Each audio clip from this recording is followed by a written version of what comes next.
Here's a question for you. Do you have trouble remembering people's names at work or at a party? Can't remember where you parked your car or put your keys? All of the above. Well, today's Jenna Wolf was determined to improve her memory. How'd it work, Jenna? It actually works okay. If I shuffle a deck of cards, for example, and I handed it to you, could you memorize every suit and every color and every number in 43 seconds? Sure. Of course you could. So then I'm done. I have nothing else to tell you. Actually, you could if you trained yourself. It turns out only 2% of Americans have a photographic memory. The rest is all training. So this past weekend, all that training led up to the 14th annual USA Memory Championship.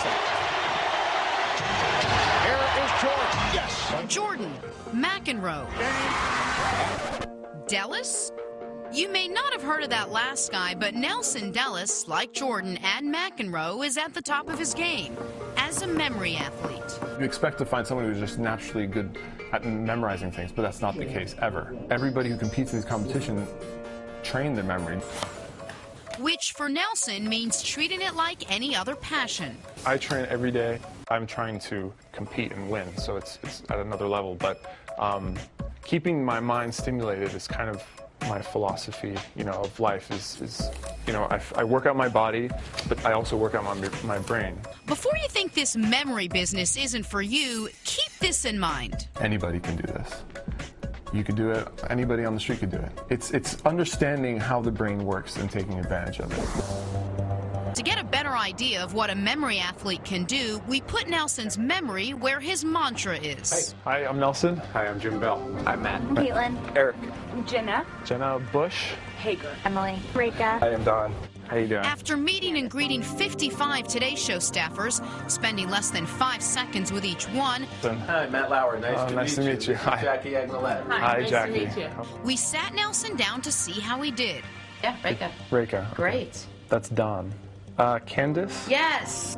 Debbie. That's Carrie. That's Matt. Yep. In the end, he missed only one. Don't remember his.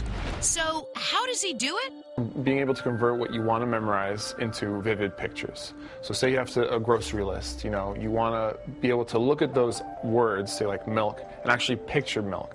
To truly test the theory that anyone could do this, I dove in head first and entered the USA Memory Championship. First up, a little training, and by a little I mean a lot. Hashi Tanaka. Okay, now let's focus on the last name. Tanaka sounds like what? Banaka, breath spray.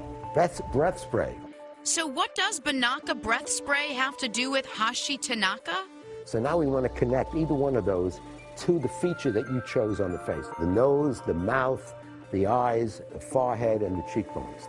And that's where you're going to hang your picture in terms of the visual image you're going to create for the person's name.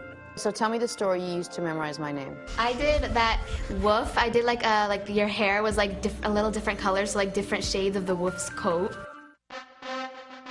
Competition day came. My goal, remembering 117 faces, first and last names, with proper spelling, all in 15 minutes. I could lie to you and tell you that I'm not nervous, but I'm actually quite nervous. Okay, mental athletes, if you are ready, you may begin. And with that, I was on the clock. That was the hardest thing I've ever done. And I only competed in one event. There were 7 different tests. 8 of clubs. 8 of clubs it is. 4 of spades. 4 of spades. How did Nelson do, considering he spent a whole day practicing at the Today Show?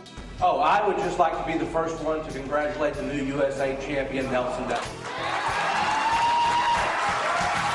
Nelson indeed won, and he joins us here this morning. And I want to re-emphasize the point that anybody could do this. The Nelson does not have a photographic memory. In fact, he was here, in addition to winning the whole championship, he also won the U.S. record for the amount of numbers, sequential numbers in a row that he memorized. 248 numbers in how much time? 5 minutes? 5 minutes, yeah. 5 minutes in a row. So here are all the people that we had in our office. So pick 3 random people, and Nelson hasn't been here in 2 weeks. And just to give you an idea of how much this sticks. And I say this only because we come across people all the time that we meet. Just to go to show you that this technique, which I'll explain to you in a second, actually works. So go ahead and okay, so for it. Here we go. Ready? Go. All right, so this is Antoinette. Very good. Very good. That's Elizabeth. Oh, my gosh, yeah. And that's Darrell. You have one? That is Jenny. Nice. Wow. And this is after the competition and everything else distracting you. I haven't thought about it since I met them. Now, with somebody like Matt Lauer, how do you remember that it's Matt Lauer? You know? It's a lot easier when you see someone every day. Okay. Well, wait a second. How did you do? Oh, okay, so here's the thing. There were 38 people that competed. I came in 30 out of 38, which means 8 people that trained the entire year for this did worse than I did. Don't rub it in. So I don't know who those are. Nelson, what about those games, like, say, on a Nintendo, the Brain Age? Yeah, does that do anything? I mean, I've never had experience with it, but I feel like, yes, I mean, any activity you can do with your brain that kind of stimulates, like, crosswords and doing mental math and this type of memorization stuff is very good. Couldn't you use this in Vegas? Probably. And we should also say Nelson wasn't a straight-A student in school. He was an average student. So anyone and any child and any person can do this. It's just some technique and training. Do you know where my car keys are? No, my socks. Congratulations. Thank you very much. Local news and weather. Oh, cool.